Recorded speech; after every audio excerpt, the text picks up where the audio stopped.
Guten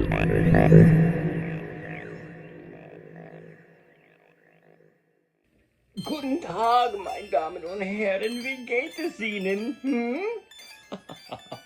Heute, wir sind diese Handschellen. Oh ja, diese sind Strauss. Strauss, yes. Strauss. Not that one. Not that one. Well, if you've seen my other videos on the Strauss cuffs, you kind of know the story about how I got them and what a special place they hold in my heart, because the Strauss cuffs were the first leg irons I ever purchased. And these are the very first leg irons I ever owned. These here Strausses. They're marked kind of fading, and they are made with that non-rusting galvanized chemical process that you might have seen before. It's just an anti-rust thing, I think. I guess probably because Georgia is so moist. And the interesting thing about these is that when I got them, check the video, it said that the leg irons were not as rare as the cuffs. So I didn't buy the cuffs. But years later, I did come across 2 more pairs. So I do have 2 pairs of Strauss handcuffs. They have that funky chain, the twisted links, see twisted links on both the cuffs and the leg irons. And the leg irons have this distinctive end loop that's kind of larger than the others. Well, it isn't kind of, it really is larger than the others. And as you can see, it goes through this little outcropping. See that right there? Sorry about the finger. It goes through that little outcropping because they don't have a swivel. And the key they use can easily be mistaken for something for a jewelry box, because it's sort of got the cloverish shape and it just looks dainty. And it's just a single bit, as you can see right there. Now, if you notice, the keyway is large. It goes straight through. Security-wise, not, whatever. Not, I guess for the time, they just had to do something. But different sort of take on the swing-through design. And you can see the keyway is very distinctive because it's got that little tilt. See how it's twisted off to the side there? And the same thing with the leg irons. So the Strausses are about 1930s, roughly. And then when World War II broke out, the Harvard company came along and they added the swivels. The keyway still tilted a tad bit, but it's a barrel key. And it still has the little outcropping. See a little outcropping there? Where it's just a piece of metal wedged between the 2 faces of the lock case. So that just sort of protrudes out a bit, and that's how they attach the center link. Now you find Harvard stuff all over the place. These are New York. Yeah, these were New York. I think they were made in Brooklyn, actually. And the thing about Harvards is I find more of the leg irons than I do the cuffs. And as you can see, and you'll see in a second, the end link, it's longer than the twisted, but not nearly as long or oblong as the Strauss.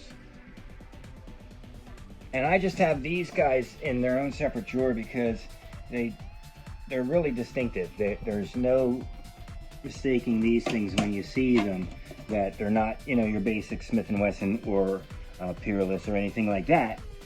They're something different. And the giveaway, I think, at least for the Harvards, is the little protrusion there. It's almost triangular. Funny thing, I've only come across, at least in my travels, the leg irons in black. I've never had the opportunity to buy these, nickel plated or the silver finish, the shiny. These I like because they're a really good example of the plated cuffs. Much different, as you can see, than the dull Strauss. You can find the leg irons, the Harvard leg irons, pretty easily. They're pretty common. If you find them with the box, that's a good thing. You should grab the box, of course. Original boxes are always the best. But I just didn't happen to get any in the box. I know where there's about 5 or 6 pairs, but they want way more than I'm willing to pay just for the box. I think they wanted like $300 at this one antique shop downtown, but there's like, nah, sorry dude. I was like, no, you know. Strauss seemed perfect for salty, wet environments. So, you know, there is some indication that they were used by the U.S. Navy during World War II for at least a little bit, but not, I didn't find too much on that. It seems to me that Harvard really took over. Now, I can't believe this, but I actually never thought to check into if Harvard bought out Strauss. I'm sure somebody out there knows, and I'm sure it's probably been on the websites, and I'm sure it's been in the talks before. I just didn't look it up yet.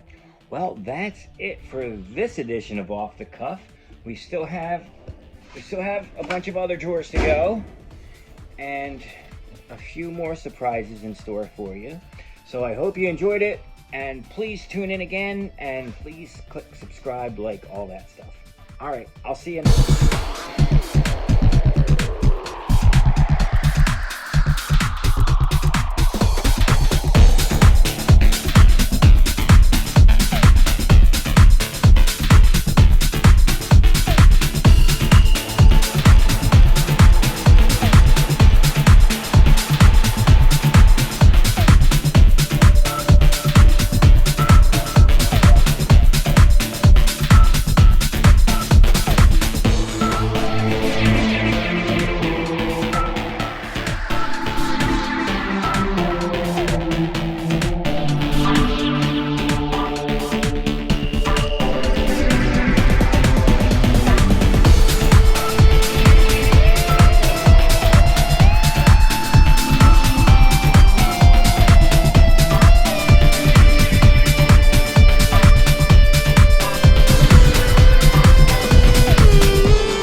Mozart 99999.